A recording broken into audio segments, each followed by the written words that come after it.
All right.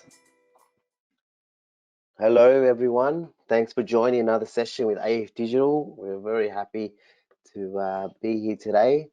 And today I'll be presenting with Oliver. Oliver, will introduce today, is one of our senior consultants on Marketing Cloud.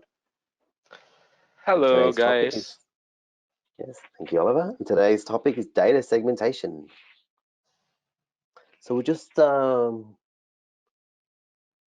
think, Oliver, we can start. I see people still trickling in, but yeah, we'll go through the introductions of AFDigital. Let's go to the next slide. All right, just to introduce us again, AFDigital, we are a gold consulting partner for Salesforce.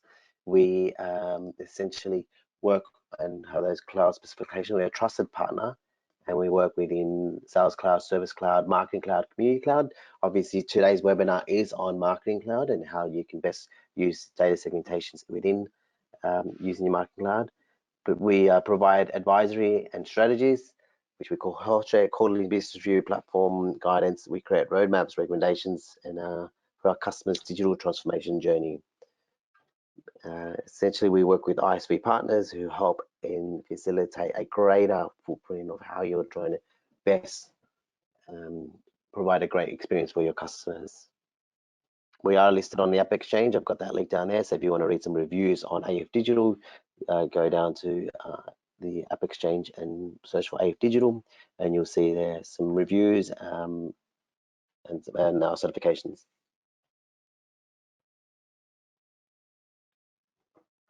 Let's go to the next slide. So this is just us, who we are, a one-stop shop organization using Salesforce. This shows our customer, or shows the customer's journey with us. A large portion of our customers start with a power on, which is essentially what is rapidly activating use of Salesforce licenses, so you can get the best out of your Salesforce investment. Then we move on and start and work on training. We also offer TeamX services, which is managed services. TeamX, which is an extension of your team, which allows us to provide you with some of the services to get you to market much quicker and really be able to support your team throughout the entire marketing and tech operations. And introducing myself again, Paul Chang. I am the Salesforce Marketing Cloud Practice Director here at AFDigital. I have 10+ years experience with Marketing Cloud. I started when it was called Exact Target back in 2009, and I've just been developing and building on that. I used to work for Salesforce when we were acquired. When I was working for Exact Target, we were acquired by Salesforce. I led the professional services team there, helping enterprise customers to really achieve the best out of the product. So I've seen the product really evolve from where it's come from, Exact Target, to today, what Salesforce has done. It's been incredible to see the transformation of the actual product. So yeah, that's me, Oliver. So yeah, I'm Oliver Victoriano, one of the Marketing Cloud consultant in AFDigital. So I have a certification email specialist and certification for Marketing Cloud consultant. So I do a lot of Marketing Cloud implementations in AFDigital and on a lot of Marketing Cloud projects. Great. Cool. Great, let's start. So let's start. We're just going to cover what we did last week on the session, just a brief outline. So if you think about what we've done in these sessions, we've gone through and discussed the contact model and how you start to build a contact model. And that was our first session. And then when the last session we did was journey builder, how you start thinking about using that content model into your journeys and really start planning the way you engage with your customers, and that's either through activities, journey studies, the data that you're using, and then also using goals and exit criteria. So all the videos will be available on our YouTube channels, so you'll be able to go back to any sessions you may have missed. In today's session, Oliver? So for today's session, we're going to be covering about data segmentations.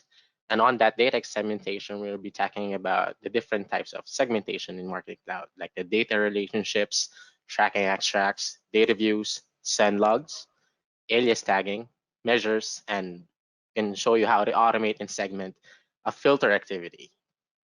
All of that we're going to do on the demo later on. Great, looking forward to it. All right, so there you go. Tap is data segmentation. First off, I'm discussing about what is a data extension. Well, a data extension is simply a table with fields of data that your contacts about your contacts, and a data extension can be standalone or related to one another data extension. You can use the data to run queries, pull information, and send to a subset of subscribers.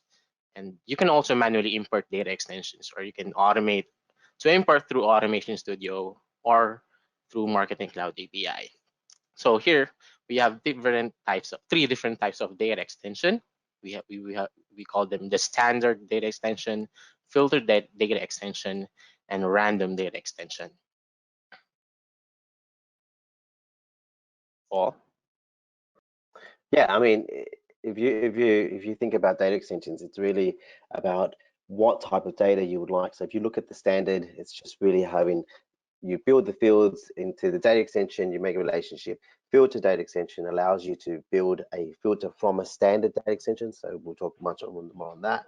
And random data extensions are really great to be able to just use from a main data extension to be able to build separate DEs. And sometimes you can use that for some use cases of essentially having a target group sent out a promotional product and another target group not sent, so you can have a control group to be able to then see what actually, if your campaign was effective or not. Cool. Next, filters. What is a filter and what is about in Marketing Cloud? Well, creating and running a data filter will create a new data extension with filtered results in it. So you set the name of this data extension when you're setting up the filter. And after it is run, you should see a new data extension with your test results in it. So in this example, what you can see on the screen is like I am looking for a filter data extension that's going to be filtering out the shippers. But other than that, we can also filter out what about the gender, their preferences, country, state, unsubscribes, points, age, and many more. So yeah. Okay, so if you go to the next slide, I've got some best practice stuff on data extension. So when creating your data extension, surely you have a relationship of what you would identify as a subscriber, i.e. the unique ID of that person or recipient, which in Marketing Cloud, typically you will see it being referred to as a subscriber key. Another best practice of what we typically do with some of our customers is we actually set a default default field, which is the date field.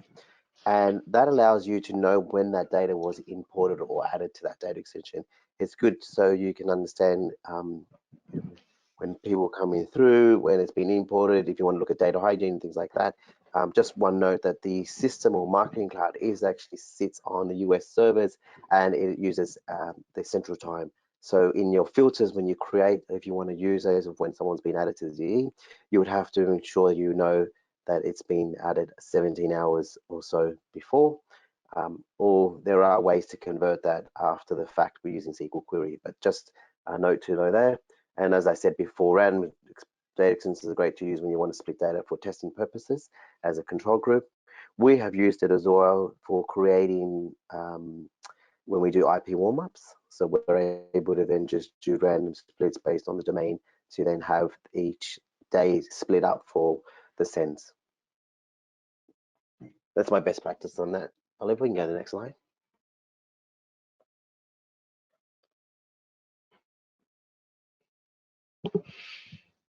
All right, data segmentation is a good topic. So like what I said before, yeah, data segmentation is where we can segment data based on what you want to see on your data extension, like the gender preferences and so on and so forth. So what does data extension means? So it allows us to easier conduct an analysis of your data stored in our data extension and helping to identify potential opportunities and challenges based within it. It enables you to mass personalize your marketing communication and reducing the cost.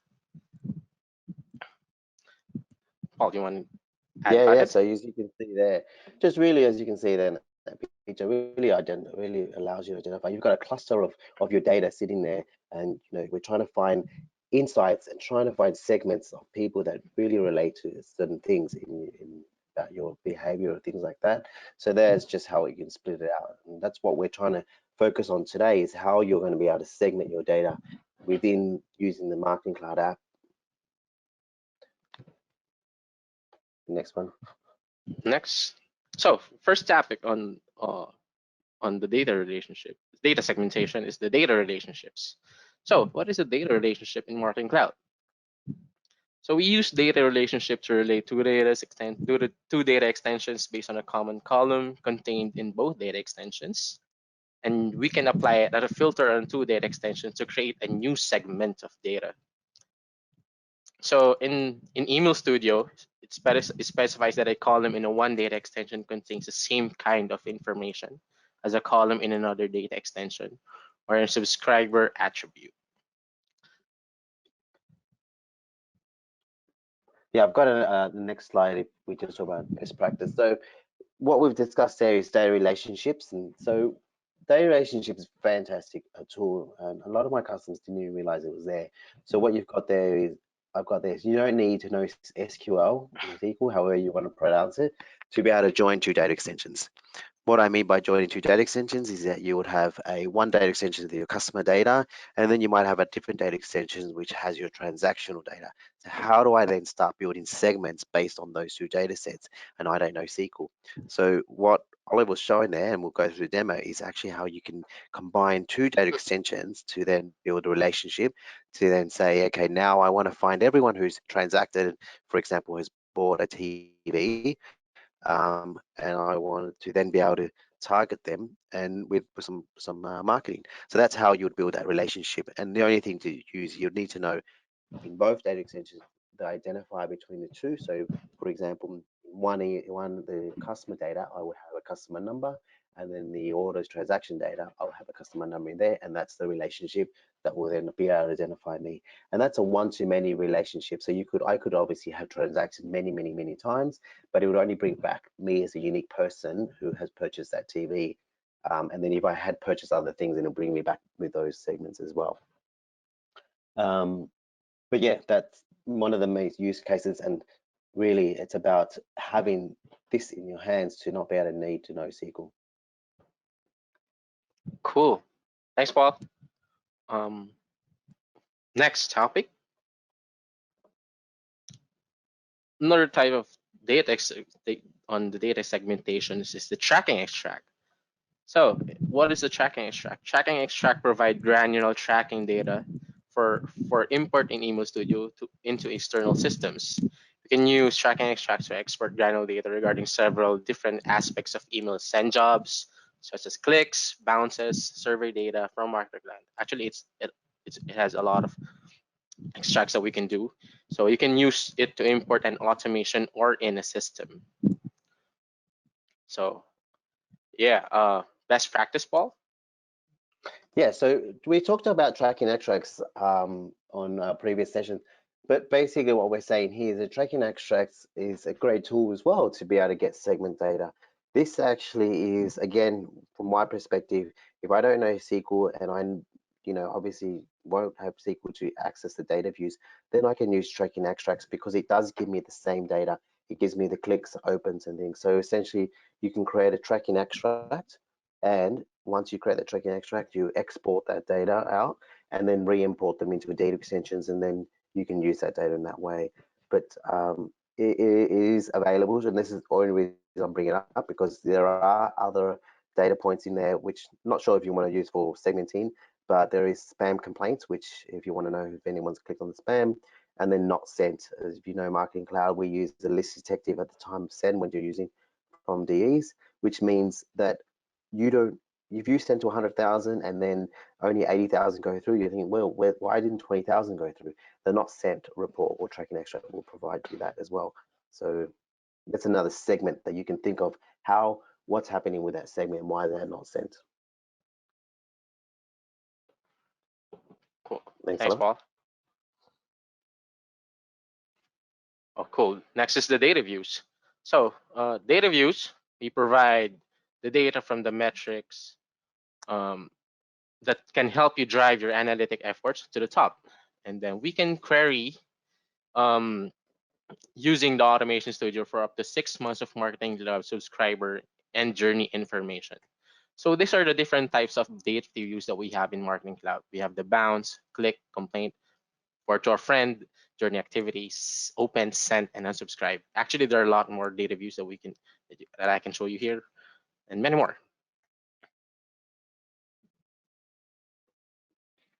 Yeah. So yeah, again, we touched on data views last week, but if you go to my next slide, some best practice around data views is using data views to be able to run reports and metrics. There's also ideas as unlike tracking extracts, you don't have to run SQL to, unlike tracking extracts where it's very rigid and all you can get is that information. With data views, you can actually run SQL to be able to combine data views to be able to get the exact information you need, and then you can build more segments from that. You could also use your data views for API to update your systems and things like that. That's a side note, not really almost related to segmenting. But well, actually related to segmenting, you can take all that data view data, put it into your BI tool, something like Datarama, and then that could then feed back into Marketing Cloud for your segments.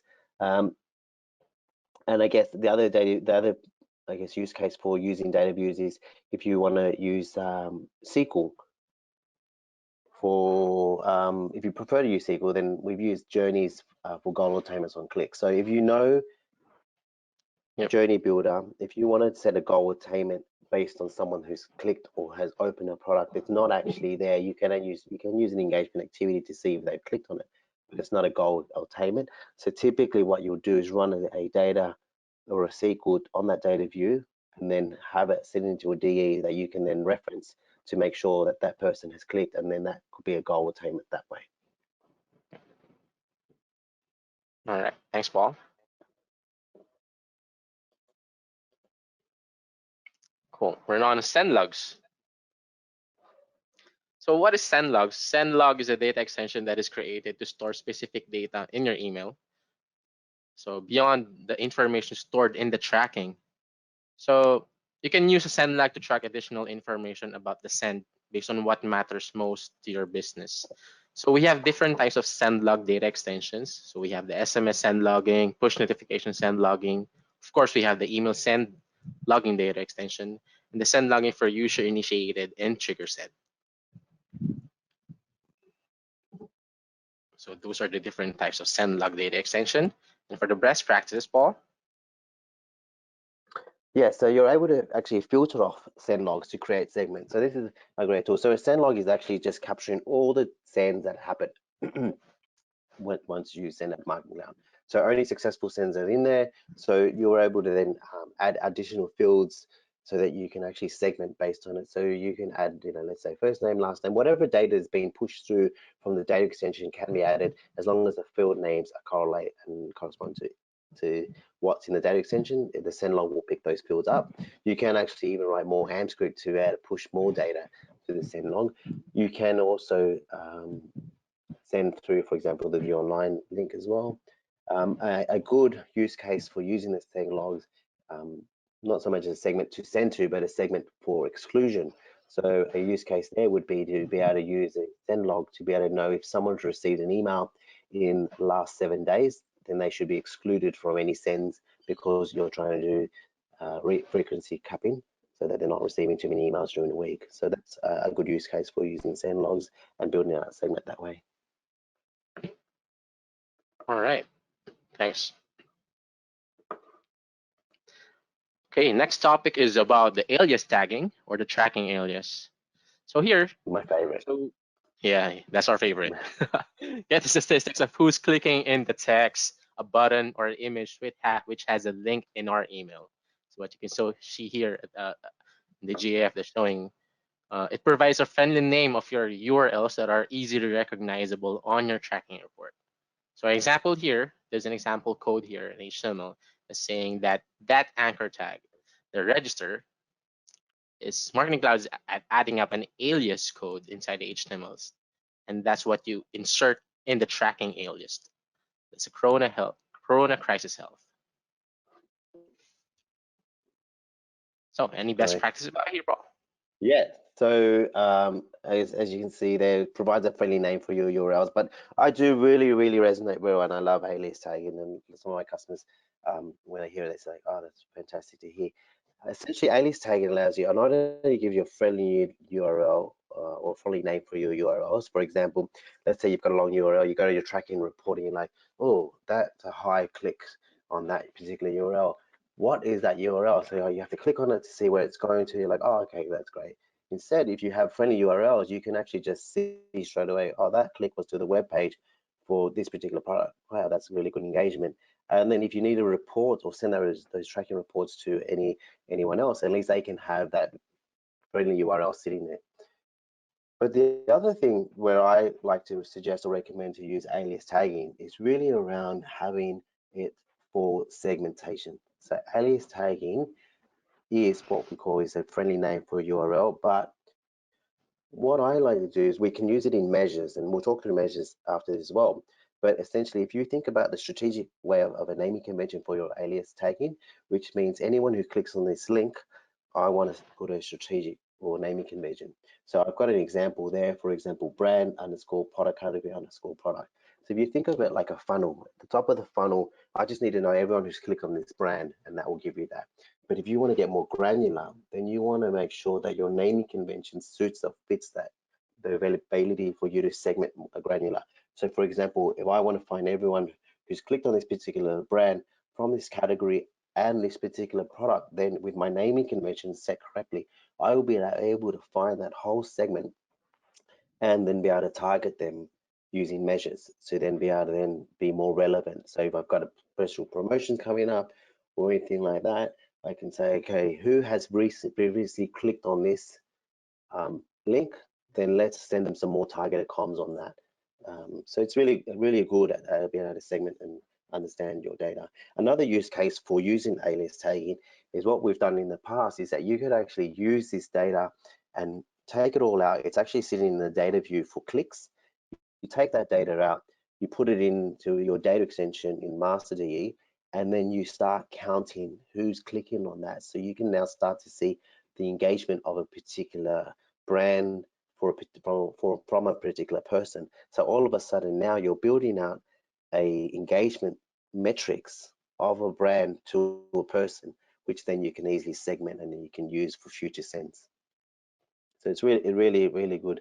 We just I think we had some questions on there, and March has probably added or the videos will be available, and we'll send the links after this. I know that was one of the questions.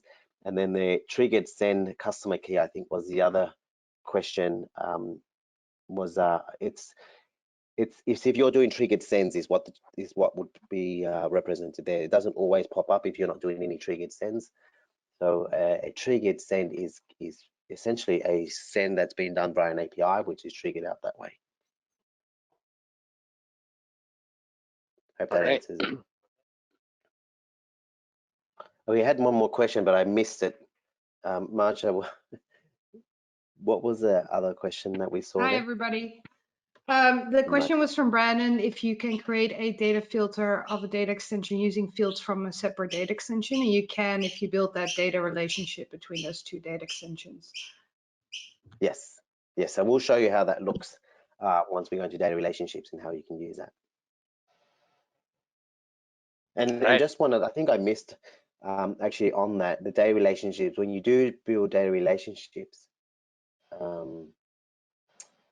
essentially the data from the second data extension is just for segmenting, but it can't be used for purposes of personalization in your email. So what I mean by that is that if you were to do a segment on anyone who's purchased a TV, and then you want to send out an email based on it, then your content and your email would be on TV because that's the segment chosen. But we wouldn't be able to say, hey, Paul, we know you've purchased a TV and the TV you bought was X. because that what doesn't come through the data. If you do need to do those types of personalization fields, you can either use AMP script to do lookups, or you can do SQL to join the two and then have it as a standard personalization. So I hope that also helps in answering your question, Brendan. Go ahead, Oliver. Right. Thank you. So the next type of data segmentation that we have is the measures. So the measure defines based on the behavior data tracked by the system. So here, in the measures, we can also see that it's also like the data view, but we can do measures without knowing about the SQL query, because what just like what we do in the data view. So these are the different types of measures that we can see: the bounce, the click, report to friend, not click, not open, open, send, and unsubscribe. Just like the same types of data views.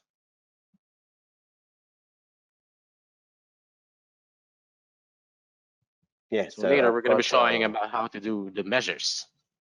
Yeah, so first practice. the measures, as I said, I was talking about with the naming conventions for the link name, and if you saw a bit of that screen, that shot that Oliver had previously, it's actually choosing the link or the click data view, and then using link name as what it's equal to. So if you think about it in that respect, on my best practice slide, I'm saying that you could then use the link alias to be able to target those particular segments that you're working with. So it's essentially, it's showing that you've created the right naming conventions for you to then using measures. And yeah, and then it basically gives you that segment to be able to retarget. Another way to use measures is it actually allows you to do how many people have clicked in the last 30 days. These are some standard measures that are available there. If you've clicked in the last 30 days, if you haven't clicked in the last 30 days, haven't opened the last 30 days, or have. So things like that, there's some standard measures to be able to use. Another particular use case, if you are sending out batch sends and you want to do a send to anyone who hasn't opened, obviously the recommendation there would be to use Journey Builder because it's much more effective. But if you are doing batch sends and you want to see who hasn't opened to be able to just do a quick send to them, then you could use measures to just find out who hasn't opened from that job or that email send, to then be able to retarget them that way. So where Journey Builder comes in and does all that automatically for you, if you are still using and you don't have Journey Builder just yet, you can actually use measures to find anyone who hasn't opened and then be able to send a new email to them. Right. Just another question here. I believe these data extensions are static and data in it will not be updated on real time. If this is true, then which method should you use for real-time lists? Data views are updated in real time. That's the question you're asking. So data view is a backend data system. He's talking about data extensions. Well, yeah, not data views. So you can use an automation for that. Oh yes, sorry, yes, and that's what we're going to get to. So sorry, yeah, Santi, you've taken us into what we're going to discuss next, which is automation of these to be able to then allow them to have real-time data. I mean, as close as real-time as you can get, because an automation can only run every hour as per Marketing Cloud. So Oliver will take us through that right now. Yeah.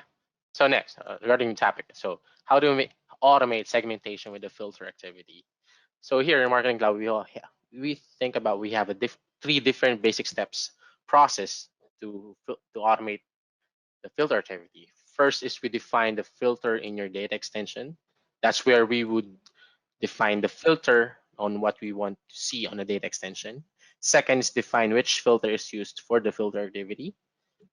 And third is schedule the filter activity to run in automation. So this third activity is setting the refresh of the data extension automatically.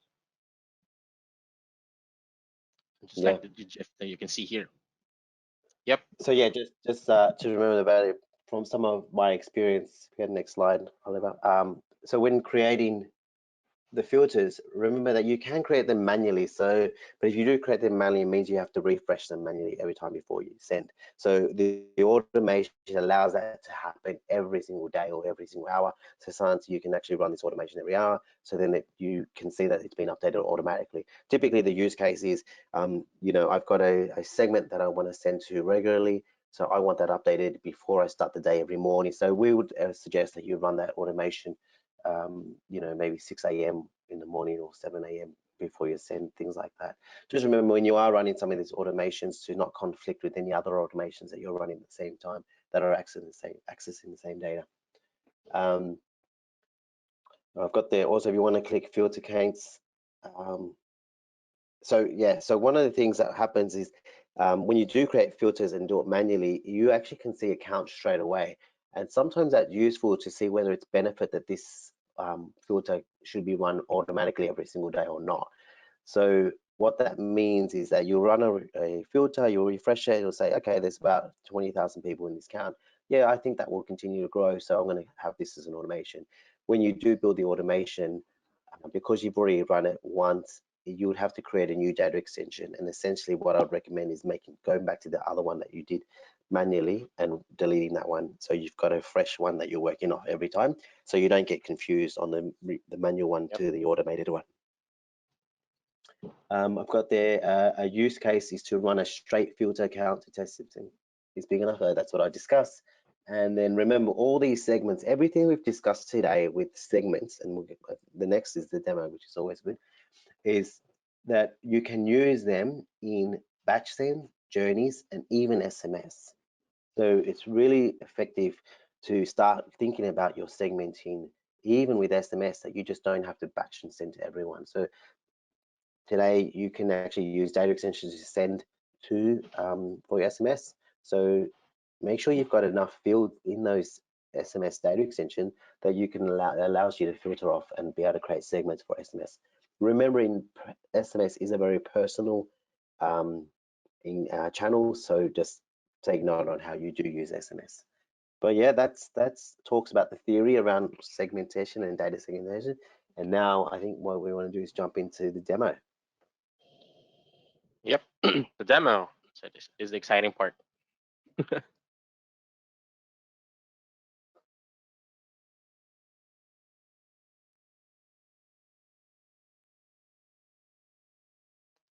All right. Okay, the first demo that we're going to show you is about the data extension, correct, Paul? So here, yeah, the actual type. So if you're trying to create a data extension, this is the 3 types of data extensions that you can see: the standard, the filtered, and the random data extensions. So if you just click on the standard and click OK, it will just put on the name of your data extension. And here is a good place where when we are creating a standard DE is to know what type of DE you're creating. So you can actually drop the creation method there where it says create from new. Just take us through that, Oliver. You have different types of method that you can create on the data extension. They create from you, just meaning to say that you're creating a new data extension. And then create from existing is like copying as an existing fields from on that data extension, and then you're gonna put it here on the data extension that you're creating. And then create from template. Just add to that one? Yeah, so sure, Oliver. Then create from existing is actually creating a new data extension that you can actually manipulate and change if you need to. So for example, if you've set the wrong, if you want to change the primary key or you want to add additional fields, it's easy to do create from existing. There is a copy button on a DE, but that copies the DE exactly how it is. So just to take note of the differences between creating from existing and the copying a DE.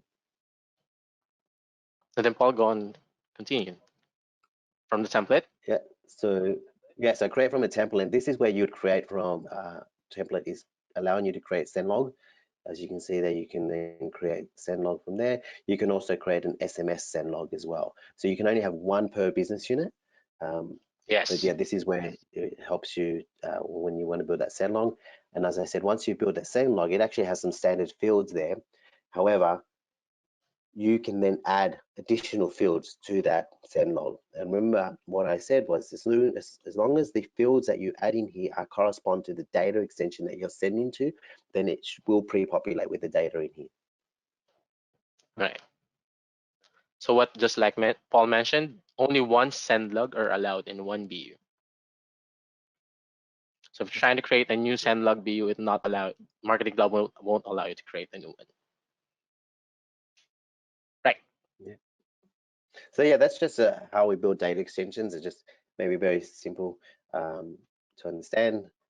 But yeah, and then if you, I mean, we also can create a random one, as I was saying before, which it gives you that random from a actual group. But yeah, let's go on to the next. Yeah, let's show how to do filters. Yeah. So here, in Marketing Cloud, there are different types of, there are different ways how to create filters. It's either click on the filter icon here, or create it, or click the button here to create a filter data extension. It's the same process. So when creating a filter, you select the data extension that you want to have the filter with. Like for example here.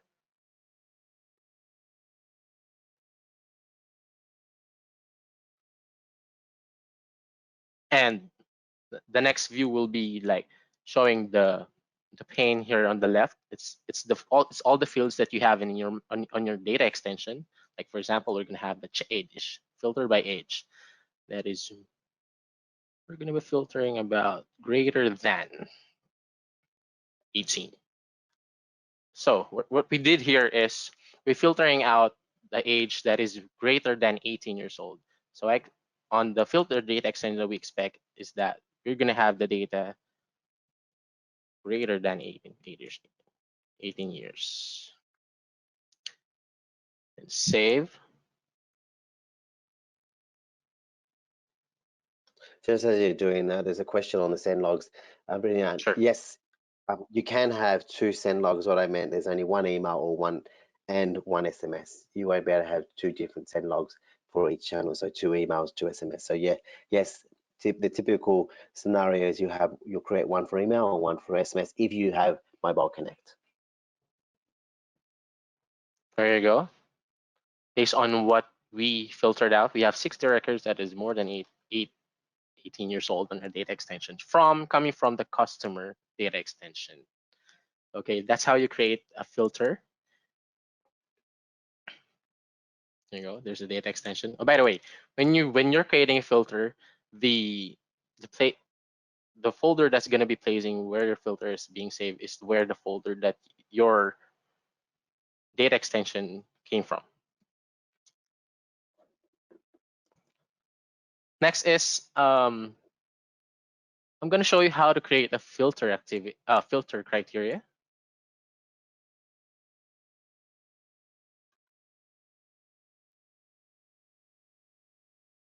And how to save it as a filter so that we can use it and apply it on the automation later on. So here, we have here in the panel the save as filter. Click on that one, and then you can put on the name of your filter, more greater than, like for example, greater than.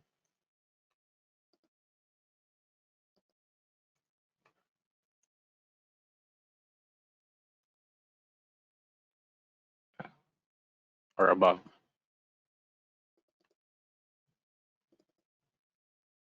And then save it in the location that you want to save on data filters, and then save and close.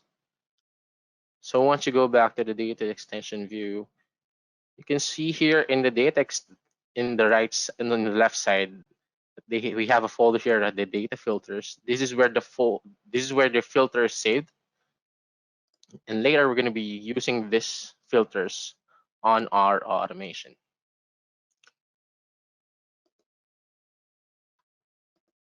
Paul, anything you want to add up? No, that's just taken through that, and then Right. the differences between that, obviously, what I was talking about earlier is that the greater than 18 years, what Oliver had there was a manual, and now he's creating the automated one. Yeah. So next thing that I'm going to show you is how to create the data relationships between two data extensions. So here, on the left side, there's a My Data Relationships link. If you click on that one, you're going to be showing here, and then you can create the relationship between the two data extension. Like for example, I created here the customer and the order data extensions for them to have a relationship. Just put on the name of of course, your data relationship, and then select the data extension. Of course, they need to have the same field that we're talking about, that contains the same field from one data extension to another, and then click on save. And by that, we can use this data relationship by doing filters. To go back to the here on the data extension. So if you go on, click on the filter here, you can see that there's a data relationship link or tab under, which makes sense. That's because we made a relationship between the customer and the order data extension. So for example, I want to see customers who have a shipper ID of 3, like for example like that, and then save and build. After that, after saving and build, you're gonna have the results of that data extension which I made earlier. For example, this is the output of the customer D that has a shipper number 3 on it. So we have 35 records on it. So basically, since the shipper is not cannot be found in the customer DE, but it can be found in the order DE. So that's why we made a relationship so that when you're doing a filter, you can see the other fields on that other DE that's going to be related to. Yeah, that's it. Yeah.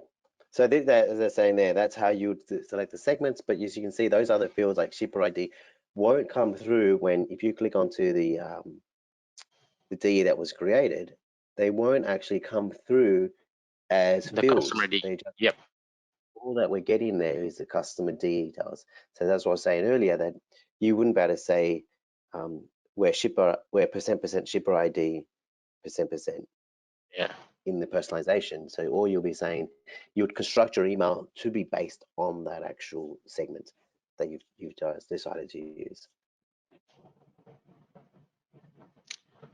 So yeah, data relationships are fantastic in order to be able to do that and achieve more highly targeted segments based, as I said, your customer data and transactional data is the most simplest and most widely used use case for that particular or use case.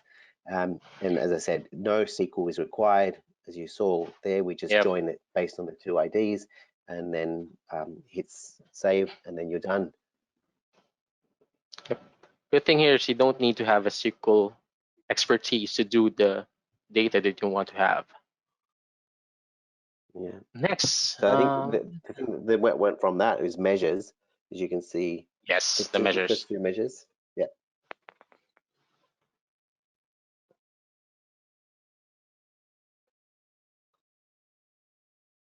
There you So go. the measures work in the same similar way concept that you build the filter, you build a measure, and then you actually have to relate it back to the data you're sending to.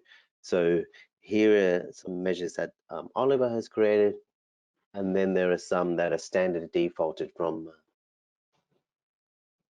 the what are given from Salesforce. So in here, Oliver's created a one that looks at clicks, and this is a data view. And then if you click down on the fields in the grouping, you can see all the fields that are coming from the data view are also available there. And in particular, if you look at, in this case, Oliver's looking at job ID, but if you drop down there again, Oliver, you can look at link name, which is what is being used for alias. So you can actually, although you can use the URL, but you could actually put link name is equal to if you have a standard naming convention, or you can do link name is or contains, for example. Right. Cool. Okay. So for this example, let's go back. Save it.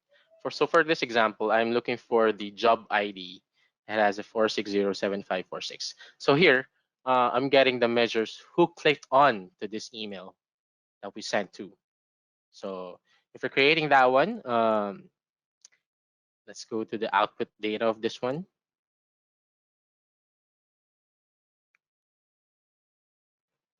Oh, here you go. There's the filter data extension that came from the data extension that was used for this send.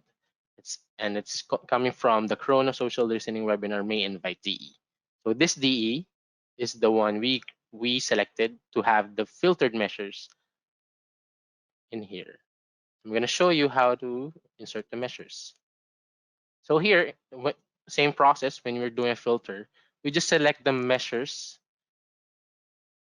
and select the measure that we created, just like here, drag it here. So we're saying that the clicks corona health crisis is greater than or equal to 1.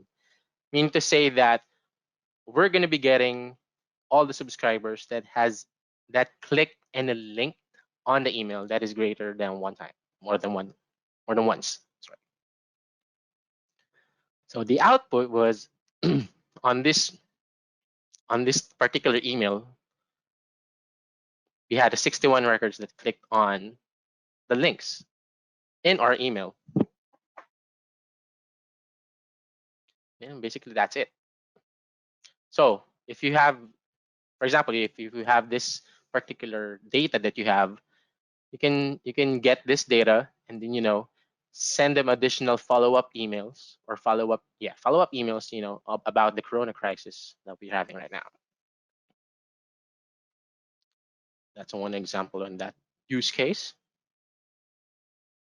Yeah, but yeah, as you saw in the measures, you could use standard ones with opens and clicks. So it's really a really good way to segment your data and start understanding your data. And as I said, I mean, you could use measures with any data points that you have, as long as you start gathering that data. All right. Next. Next is the data views. So here, the data views, it's just like the filter. It's just like the measures, but here in the data view, there's a SQL required that for you to have the data that you want to have. So you need to know about the SQL queries. So here in the SQL query that I have, I'm looking for the click data view, which is on the click data view, we have this following fields on the click data view, the job ID and so on and so forth until the event date. Where I'm looking for the job ID that was generated, that's for our send, so 4607546. So the output for this one is gonna be like this. Corona crisis webinar clicks. It's gonna be showing you an example.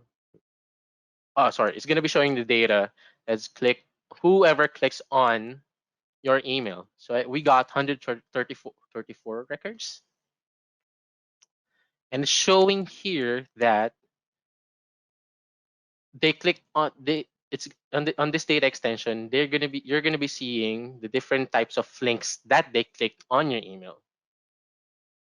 So you can see the URL, the link name, if you ever put on a link name, the link content, if it's a unique click or not, if it's gonna be it is a Boolean, it's gonna be a true or false, and the event date. You can see when they click on that link, and also you can see the subscriber key that is related to the subscriber or the email address that was used on the data extension for that send. So yeah, so what Oliver's trying to show here is just if you use SQL, you use the data view, it brings you all these data through. Essentially in here, it's just every click, whereas the other measure is bringing me the unique person who's made a click on that particular link. So that's why there's an increase. The other thing to note there, and I'm not sure if many people know, but on the data view that Oliver had created, you can see there he didn't do a join, so there's no email address in that data view. Yep. It's only a subscriber key.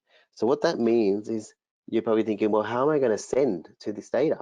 And I'm not sure if many people know, but if you've actually sent to a person an email and that subscriber key or that recipient sits in all subscribers, you actually don't need email address field in a data extension. You can actually just have the subscriber key sitting in there and it will use the email address that's sitting in all subscribers. So just we'll use the a email small address. tip there, it will still send it because it relates to the subscriber key and then picks up the email address from all subscribers. Right. Cool. Thanks, Paul. Basically, it will use the related email address to the subscriber key, even if you don't have an email address on your data extension, correct? Yeah. Next, what I show you is about show you how to send logs. Oh, here, the Alias Tagging, Paul, our favorite. Yeah. So here, if you're on your email and you want to put an alias tagging or tracking alias on your email, you just have to click on in the image block or the button that you need on the email to put on the alias tagging. So if you click on, for example, this this image, and then click on the link and click on the edit. If you click on edit, there's a pop-up that is going to show the title and tracking alias. So this tracking alias here is the one that we use as the link name on our data views or in the measures. For And example, this is what I was saying, if you use a naming convention, you could use product underscore product category underscore, sorry, brand underscore product category underscore product, and that will then allow you to have that. And that's something you should adopt throughout the business and have it set up just like you would with analytics or Google Analytics tagging, UTM tagging on your emails. You should adopt the same process when you are talking about naming conventions, because then you can be more consistent in finding the right target within your when you are creating segments based on that. And the other reason why it helps is if the URL doesn't, let's say your product, you can still use your product URLs. So for example, there, that link URL contains register 213, but it doesn't tell me what actually event it is for. So if I also go do a measure on that link URL, I wouldn't be able to pick up whoever's clicked on that link, because unless I know that ID number, I'm never going to know that Corona crisis is related to that 2132003, whatever. That's why we use the tracking alias, and I can then now say I want to know anyone who's clicked on the Corona Crisis Health webinar link to then be able to target them. right? Okay, so that's how you put on a tracking alias on your email links. Next, so we're done doing the measures. I think there's a question on the measures, Christian, and I might just answered it, but just for the, I'm not sure if everyone's seen the questions, but if the purpose is, if the customer does not click the value 0, or is the value 0, or is it null value for when you use measures in the filter creation, you can create a measure with the event source not clicked, and that will then allow you to go from there. But it still requires you in the measure, or when you do the filter segmentation, to be able to select. So when you say, Christian, would it be 0? So when you go create the actual filter segment, then that's where you would put the value of either be null or 0.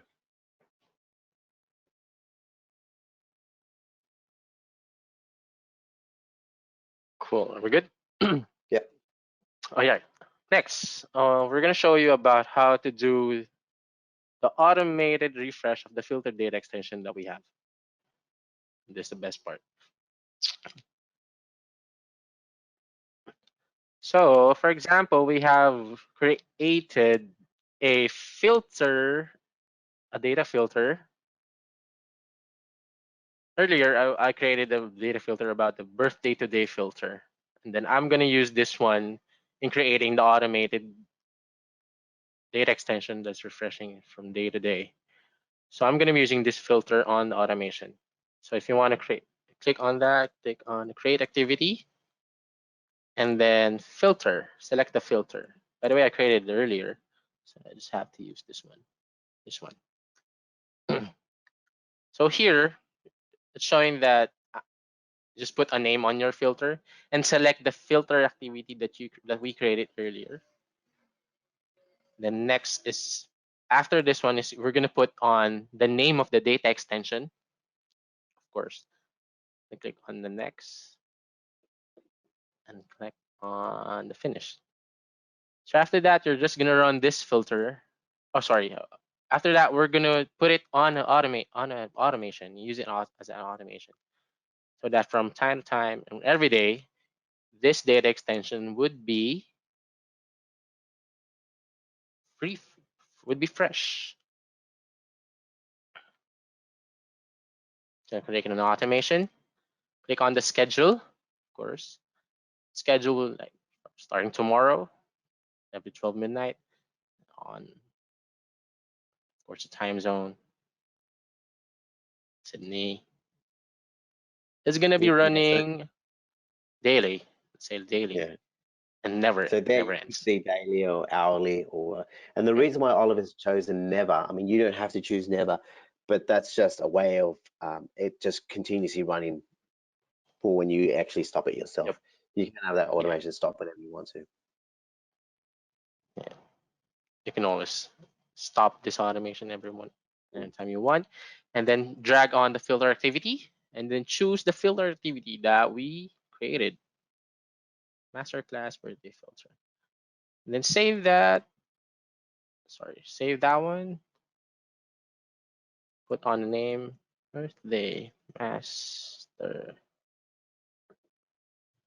Save and have it activated. Don't forget to activate this, because if it's not, it will not run daily.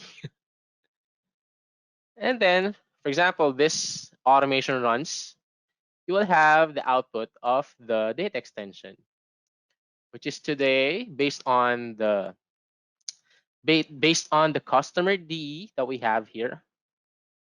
Based on the customer D that we have here, we have, I think, one record that has a birthday today.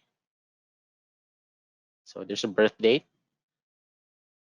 So we have a one record at a birthday today that's going to be showing on the output data extension of that filter activity.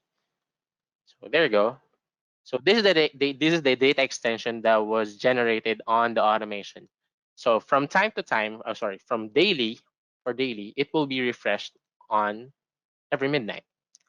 So in the morning, this data is now fresh or new. And I think just back on the automation, what you will find is that there's a activity. If you click on activity, you can set to have notifications on the top where we have the notifications, Oliver. So you can actually set if you receive response runtime errors or run completions. So success and failures. We typically recommend to only have the failures, because if you don't see it, then you're okay, but then you'll get an email every single day that this is run.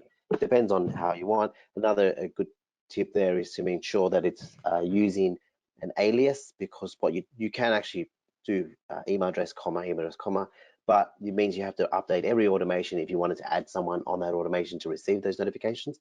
So the best practice is always to create an alias within your company, and then call it something like Marketing Cloud Notifications, and then you can easily add people to that or remove people to that, then having to go to every single automation that you've set up to try to remove someone or add someone to it.